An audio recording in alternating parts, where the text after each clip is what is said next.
My current role is Chief Customer Officer, fancy title for basically saying that we put the customer first in everything that we do.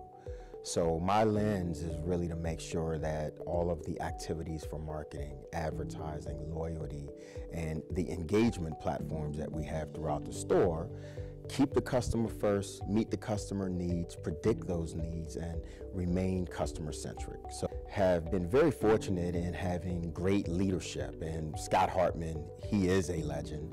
I actually jokingly call him Coach K because he leads much like Coach K does, in that sets a standard. Everyone within the company knows that the standard is excellence, that the culture is about winning, and we commit to it every single day. One of the big takeaways for me was the bifurcation of the industry and what that meant. Prior to going to NACS, I think I felt it, but I didn't have a label or a term for it. And I think being on the inside of NACS and seeing that small operators are flourishing and were flourishing, as well as large operators, and they could be public or family owned and operated or consolidators, that bifurcation was something that I thought was unique to the channel. Scott brings together two personality attributes that you tend to not find. On the one hand, methodical, very linear thinker, loves to solve complex problems. Then on the other hand, he's innovative and he gets it. I think that what's unique about him is marrying those two, that it creates a rigor that helps us fail less frequently and less often. You know, we're in a culture where everyone says, hey, let's fail fast. Well, let's have fewer failures overall. Don't be scared to take risks, but let's make sure that those calculations are done. So I'm very blessed to have the upbringing and the parents that I did in Southeast Washington, D.C., where strive for excellence is a life model. And my parents had an academic enrichment program in our home. So that it truly influenced the way that I look at the world. So things like academic excellence were something that I set out for early on. I would say lifelong learning, and recognizing that no matter what age, you can always learn from someone and learn something new. I think treating the janitor the same way you treat the CEO, and being transparent, that, you know, I always say that from back room to the boardroom, you have to be comfortable. That if I can get the backroom manager and team at the store level to buy into the principles, I need to also be able to get the board and the investors in the boardroom to buy into it. And I would say the final piece would be having great leaders that I can learn from. That, you know, Scott Hartman, that's, you know, Pennsylvania Dutch, you know. I mean, if you pick up the phone and call Scott, he'll call you back. He's not too busy. I've been to Outlook probably 9 or 10 of them thus far, and I would say that the dramatic shift in the networking lounge instead of the simulated C-store or trade show shows that they listen. They internalize that feedback and made the changes. I think that the general sessions at Outlook are literally second to none. I'm inspired, I'm motivated. You know, you leave a session like Joe Theismann last night, or General McChrystal, where you are getting things that make you a better leader, that challenge you, make you a better man, a better woman, a better person. That's rare, and Outlook has always owned that. They bring together disparate, high-level speakers that can motivate CEOs. That is unique. Welcome to our debut episode of CSP Real. I'm your host, Roger Brooks, and today we bring you Derek Gaskins, who is the Chief Customer Officer at Rutter'S Farm Stores. We couldn't have asked for a more dynamic first guest as we have in Derek. He has an amazing personality, has a lot of experience. Starting his career, he worked at Procter & Gamble before moving over to Giant Eagle, whereas in his words, he cut his teeth in the industry. He worked on loyalty programs at Giant Eagle, as well as some grocery programs that he brought to the industry. From there, he moved on to NACS, where he worked on some government mandates, learning about nutritional standards and labor standards, as well as things like the Durbin Amendment and swipe fees. Derek then moved on to Rutter'S, where he worked for CEO Scott Hartman in his current position. He talks a lot about Scott and his forward thinking that his 11 generation company brings to the industry. Scott, about 10 or 11 years ago, predicted some of the very things we're seeing today from a mobile perspective. He went to Asia and brought a lot of information back to the industry some time ago. So sit back, relax. I hope you enjoyed this episode. If you do, please share it with your friends on Facebook and Twitter, as well as Instagram. And please subscribe to our YouTube channel, CSP Real TV. And now, without further ado, I bring to you Mr. Derek Gaskins.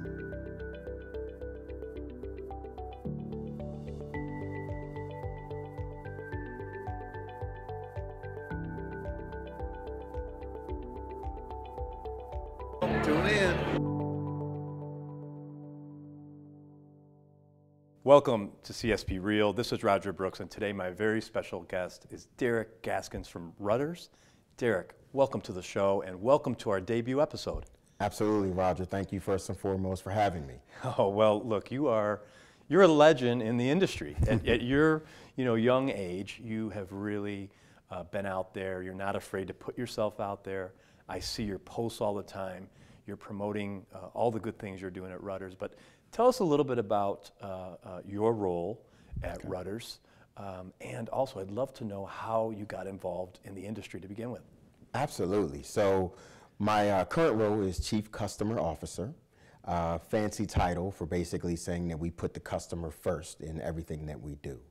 So my lens is really to make sure that all of the activities for marketing, advertising, loyalty, and the engagement platforms that we have throughout the store keep the customer first, meet the customer needs, predict those needs, and remain customer-centric. So I've been doing this for about 5 years, have been very fortunate in having great leadership. And Scott Hartman, he is a legend.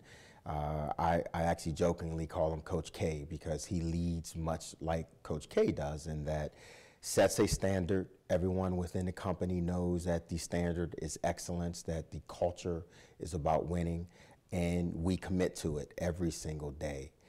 Prior to that, I was actually with Mid-Atlantic Convenience Stores, did that for about 2.5 years, and that company was ultimately sold to Sunoco and the ETP MLP roll-up, that subsequently became sold to 7-Eleven. And the whole theme of working with great leaders, prior to that, I was with NACS and served as the Vice President of Marketing. And that really gave me a great opportunity, not only to work for a great man like Hank Armour, but also to come across great individuals throughout the global C-store landscape, and on the supplier side as well as the retailer side. I'd like to say that's almost my PhD, really. How I got into it, I am a classically trained marketer, went to grad school with the goal of becoming a brand manager, graduated from Kellogg back in '98, and went on to Procter & Gamble. And I was focused on new concepts and the food and beverage portfolio and managing those brands. And did that for about 5 years and loved it. Had an opportunity to be a CEO, for lack of a better term, of my brand at a very young age, and have the resources of P&G behind me, and learned so much about marketing research, consumer insights, and just how to classically launch and cultivate brands.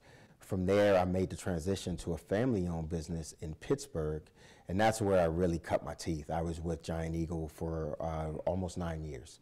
Started out as a grocer, so I was in the Giant Eagle core business, but much like P&G, where my track record was about new concepts and new brands, helped position Giant Eagle for multiple formats. So came up with the white paper concept for GetGo and launched that. GETGO, a lot of people don't understand, was Giant Eagle to Go. Was a very simple name, but also gave us credibility of saying we've been here from day one, and it conveyed to the consumer the speed and the urgency with which we wanted to do the business.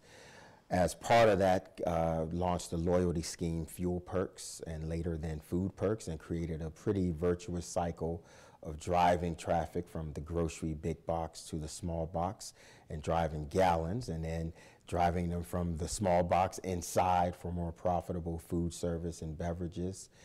And ultimately then started to launch other formats for Giant Eagle. We had a Giant Eagle Express format that was a hybrid of a drugstore, a convenience store, and a limited shoppable grocery concept.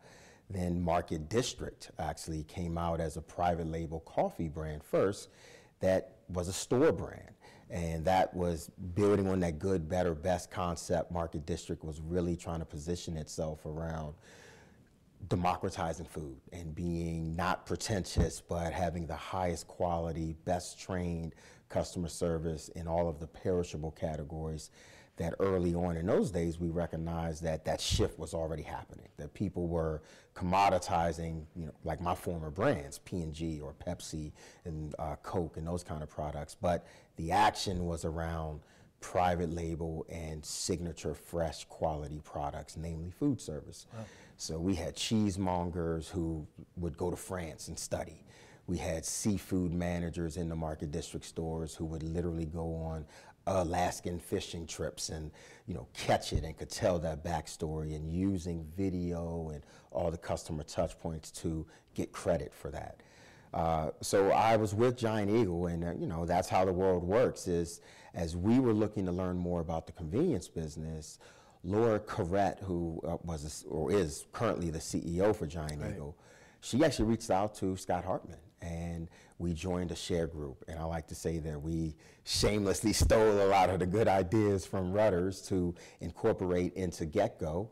And hopefully Rutter'S also gained some things from Giant Eagle in terms of loyalty marketing, fuel programs, and promotions and rebates and discounting and those types of activities. And it's just funny how life works, and here I am full circle now working for Scott with another great brand at Rutter'S. Wow, that's an incredible story, and you and I have a lot in common.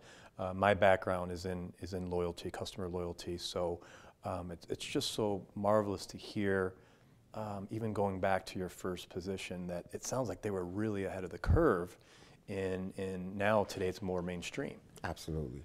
I mean, loyalty and technology are things that have always been part of retail. I mean, Fuelperks, the CEO at the time at Giant Eagle, I think he made a great statement that was mind-blowing to me. He talked about green stamps and green points for many, many years ago. Right. And, when he put it in those terms, I think that every veteran got it. So they suddenly said, okay, connect the dots. This is more valuable than currency. The perceived value is motivating. It's driving trips. It's driving market basket. Fast forward even to today and looking at a brand, I'll pick on Starbucks, for instance, who has one of the gold standard loyalty programs out there, powered by technology. Their mobile interface, they're transformational. I mean, they're over 1/4 of their transactions are now on the mobile app, which of course has lower fee structure than it would with credit, debit, and actually even cash, because they're using their own gift cards to top off. Now they're looking at delivery and mobile ordering, and I think I just read last week that over 1/10 of all of their volume now, that people are actually pre-ordering with a mobile phone prior to even coming into their store. And when you see Amazon Fresh and some of the frictionless stuff that they're working on, it's pretty obvious where things are going and that the consumer has the power. I think we're in the midst where the very definition of what convenience is being redefined by customers. And it used to be, I can get in and out quickly, like GetGo, get in, get out, get going. I think now it's, I want what I want, when I want it, how I want it, and just the ultimate inconvenience. Make it for me, bring it to me, tailor it for me, make it personal. And that's the age that we live in, and whether it's fueled by digital or social media or mobile, I just think that as the consumer gets more power, that as business owners and business people and marketers, we have to adapt quicker than we ever have. Yeah, no, I'd agree. And reinvent, I think, is another word that I like to use. And it sounds like your resume is just incredible. PNC, Giant Eagle, NACS. I'd like to talk a little bit about NACS. What a great organization. They always put on a tremendous show. What were some of the biggest takeaways that you learned in that organization? I think you were right to say the passion for retail is something that manifests itself with the NACS staff. I think having Hank Armour and his vision and stewardship, he is or was a retailer, had his own chain and stores, so he got it. I think one of the big takeaways for me was the bifurcation of the industry and what that meant. Prior to going to NACS, I think I felt it, but I didn't have a label or a term for it. And I think being on the inside of NACS and seeing that small operators are flourishing and were flourishing, as well as large operators, and they could be public or family owned and operated or consolidators, that bifurcation was something that I thought was unique to the channel. Something else on the inside of NACS is the willingness and the acknowledgement of how powerful global is, was, and will be. And Hank used to push us to say, it's not about a different area of the world is more advanced. It's that you can take certain segments of your business and everyone's at a different life stage. So the Australian retailers are struggling with things that we feel we conquered years ago. They're wondering, well, if we introduce pay at the pump, will we lose our inside sales? And we find that almost laughable. And if you juxtapose that, then you go to UK or Western Europe and they're doing things with perishables and fresh that we're questioning, right, saying, well, would anyone ever think a commissary is quality product? You go there, half their stores are commissary and refrigerated aisles, frankly, with sandwiches, meal solutions, and seeing the trend of where things are going now of, oh, okay, single households, people cooking for immediate needs, not wanting waste, being more sustainable. It's not that they're advanced, they're just at a different life stage with that. So I think NACS was great at helping me synthesize and see what those connections were. And then last but not least, I would say that the government lobbying and the activities within GR that NACS does are second to none. Mm-hmm. And just the clout that the organization wields within the Beltway and being able to connect members outside of the Beltway and rally around issues like, swipe fees and the whole grassroots lobbying efforts that led to the Durbin Amendment. Powerful stuff. And whether it's EMV or the nutritional mandate or labor standards, NACS is always recognizing that that's their role. If not NACS, then who else is going to do it? Because going back to the bifurcation point, we're so fragmented as an industry, which is a blessing, but it's a curse too. We don't have a Walmart that can go on, Capitol Hill and lobby. So collectively, we all are a Walmart, and even our biggest players, such as 7-Eleven, when you look at the 155,000 plus C-stores out there, they're still a very minor share of the global landscape. Yeah, wow, it's interesting, and what a great experience I'm sure that was for you. Let's talk about Rutter'S. Scott Hartman, as you mentioned, CEO, tremendous person, tremendous leader. I've called on Scott, haven't been successful for about 10 years, but I've always been fascinated with his outlook and his vision and the way he positions the Rutter'S stores as leaders, not only in the market, but industry-wide. Like you said, Giant Eagle learned a lot from him. What can you say about your role? You've been there, you said 4 or 5 years now. Yep. From the inside, what's it like to work in Rutter'S? I would say that Scott brings together two personality attributes that you tend to not find. On the one hand, methodical, very linear thinker, loves to solve complex problems. Then on the other hand, he's innovative and he gets it. I think that what's unique about him is marrying those two, that it creates a rigor that helps us fail less frequently and less often. We're in a culture where everyone says, hey, let's fail fast. Well, let's have fewer failures overall. Don't be scared to take risks, but let's make sure that those calculations are done. And Scott is an accountant by training and background, so he brings that. So he's very much focused on the ROI and not just the big picture. I've been fortunate in that I'm still learning. So I look at it as Scott is challenging me, he challenges the company, and he sets a very high standard. And we all want to step up to aspire to that. And the most difficult thing for any organization or a team, truthfully, is how do they deal with not only failure, I mean, everyone knows you have to learn from it, but how do you deal with success? And I think one of the towering attributes is Scott will not allow us to rest on our laurels. He gets it. The size that we are, we're family owned, we're family operated. You're only as good as your last successful product, promotion, store. So we're constantly challenging ourselves in a methodical manner. So using strategic planning, for instance, twice a year, is something that even at P&G, where we planned and we were very strategic, 5 years out, 10 years out, we did not do it with that rigor and with that frequency and with that pitch. I think the second thing about Rutter'S is the whole family thing. It's not a joke. It's not just, press or publicity. It's real. Those roots of being local and being fresh are grounded all the way back to the 1700s, truthfully. And being able to be a successful family-run venture for, I think we're in the 11th generation now, because Scott's son is about to come back into the business. You just don't see that. And so, he is a altruistic person. He thinks bigger than just Rutter'S. I think his stint as NACS chairman, I always tell this story. I think it was 2006, and he was giving a speech to a global group, and he was fresh coming back from Asia, and NACS had done a global forum there. And at that time, Scott was talking about where mobile technology was going. The Amazon Fresh model, the Starbucks gift card mobile model that everyone's doing now or chasing, he was talking about in 2006 and visualized it, said, this will happen.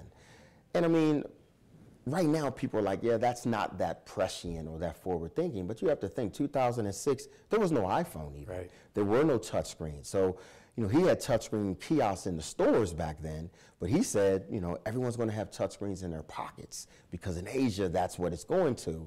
And I can even think back to when Apple was first rumored to be launching a phone. Every rendering showed something that looked like a BlackBerry, had buttons on it, because we just couldn't think that things would go that way. And so I always bring that up because it's like a 3-minute segment where he gives this speech, and it's almost like he was in some kind of time machine and came back from the future, and things are going there. So, that's just a great way of saying that he can bring that knowledge base to the organization and keep us accountable, keep us striving for excellence and going down that path. Yeah, and you talked about team, and last night we had the pleasure of listening to Joe Theismann, and he talked about team and the importance of every team member, right down to the cashier, right? And again, being able to experience Rutter'S firsthand, going into the stores, from the greet at the door to asking if you need help in the aisle. You guys do a tremendous job with that teamwork. I could see that, and I could only imagine that it's the same at the corporate level. Certainly. It's probably one of the healthiest non-siloed corporate structures that I've been a part of. Naturally, there's always a healthy conflict between marketing and operations, right? And we all make jokes about it, but I can actually say candidly that at Rutter'S, we don't have that we own it. We see it, we own it. I've had a saying that I've said since I played high school sports and in the college that, teamwork makes the dream work, and we all claim that. And at Rutter'S, we believe in that. And, we call our employees in the stores team members because they're part of it. Scott has a monthly advisory board meeting with a group of managers, and we get insights from that. So my marketing team is hearing firsthand from store managers who are dealing with customers every day, what better marketing research is there? And even my role, when I think about marketing, my first marketing segment or target are my team members. I think it may have been Danny Wegman that coined this, where he says, hey, we take care of our people, then they take care of their people, who tends to be the end customer. And we think about it much the same way, where Rutter'S, we recognize that our managers, they don't necessarily have all of the answers, but it's a quick way for me to do qualitative research, focus groups, get feedback, and make sure that my marketing strategies will actually resonate the way that I think that they will, or what that potential could be. And getting team members to feel a part of it in the stores, they now own it. It's not Derek's plan. It becomes their plan, and they take pride in it when we win. So important. And what's next for Rutter'S? What can we expect to see from you this next year? So we've been in major growth mode for us. We've been adding stores at a record count, building from the ground up. I think one thing that's unique to Pennsylvania is beer. So while beer has been something that's commonplace, I think the reason why Pennsylvania has so many world-class convenience brands that are strong in food is because we had to innovate. Right. We didn't have beer. Right. So the Wawas, the Rutter'S, the GetGos, the Sheets of the world, the Turkey Hills even, the Sunoco's all recognized early on, how can I offset that 20 to 30% of sales that everyone else has that we don't have? So now that beer has come of age, we were positioned as restaurants. So strategically, that helped us, because when the landscape changed at the state level, we can now procure a restaurant license, transfer it to one of our stores, do some remodel, we're adding on beer caves and things of that nature. Now we can add top line sales growth and also capture a new customer segment and all the market basket adjacencies that go with that. So we're full steam ahead down beer. That law was passed in summer of 2016, and within 2 months, we already had our first couple of beer stores up and running. Of our 70 or so stores, we already have 15 that have beer, another 15 that are in various stages of remodel or government approvals that will also be selling beer. So that's another big win for us. I would say secondarily is with growth, we feel we haven't even scratched the surface with food service. That while we are positioned around quality, our supply chain, we source from U.S. foods because we want to be able to sell what other restaurants can. So we have seafood, we have world-class basket meals, we sell things that are unexpected in the channel, and we want to continue that. I think last and not least would be the marketing, what's sexy today. Sustainability, fresh, local, quality, simple ingredients, clean label. Going back to our agricultural heritage, those were things that we were always focused on. You know, farmers by definition have to be sustainable. They have to have quality and freshness as their go-to-market strategy. So that's part of our DNA. And as we look to resonate with consumers, I have tangible things to draw on to say my dairy products are the best in the world, or my chocolate milk gives you protein, it hits on all of the hot buzz. But you know what? We've been making this chocolate milk since the 1920s. And it still was so good back in the day that we were fined because it had too much good stuff in it and clean label stuff. But now, the consumer, we are right in that bullseye target of what their needs are. And just to sum it up, I think the final of what's next is we want to meet the consumer where they're going. And we recognize that they are elusive. The pace of change for them has been more pronounced than ever. And whether it's mobility or in your car or a wearable or goggles or whatever comes, that the way that they interact with our brands, we want to make sure that we're relevant, we have an offering, and that we remain top of mind. Awesome. Let's talk about Derek for a moment. I've known you for a few years now, and your energy is incredible. It's infectious. Every time I see you, you're positive, you're in a good mood. You return phone calls, you return emails. That's pretty rare today. I call on a lot of people, and I bet you 1 or 2 out of 10 actually respond. What do you attribute that to? Is that your upbringing? Is that a little bit of all of your training? How do you maintain that every day? I think it's a combination. So first of all, very blessed to have the upbringing and the parents that I did in Southeast Washington, D.C., where strive for excellence is a life model. And my parents had an academic enrichment program in our home. So that it truly influenced the way that I look at the world. So things like academic excellence were something that I set out for early on. I would say lifelong learning and recognizing that no matter what age, you can always learn from someone and learn something new. I think treating the janitor the same way you treat the CEO and being transparent, that, I always say that from back room to the boardroom, you have to be comfortable.